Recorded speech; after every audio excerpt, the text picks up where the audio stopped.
Моят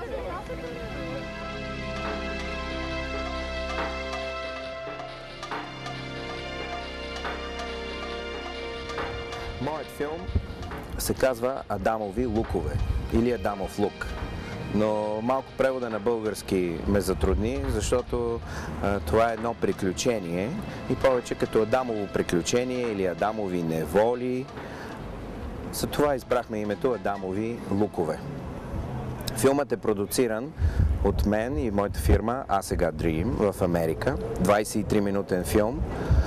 Най-трудното беше да се събере бюджет за този филм, да се направи бюджет за един independent, така наречения инди проект.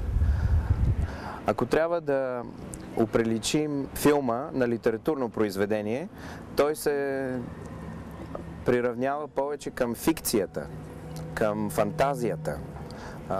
Филмът е заснет на 16 професионален формат, на негатив, след което се е правил позитив, но тъй като е 16 мм, се правят 5 различни ролки, тогава вече филмът, може да се каже, е готов за излъчване.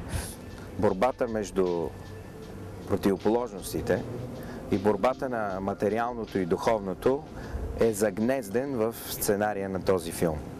Сферата, кръглия елемент, гърдите на жените, които участват във филма, очите на хората, на главния герой, на гледачката. И след това е един порочен кръг. Кръга, в който той се движи. Така че за мен в общата концепция на филма този творец е един сборен образ на човекът на изкуството, на твореца. Гонения, захвърляха се камери, стативи, почнаха да ме преследват 3 бабаити с камион, че имахме и малко риск.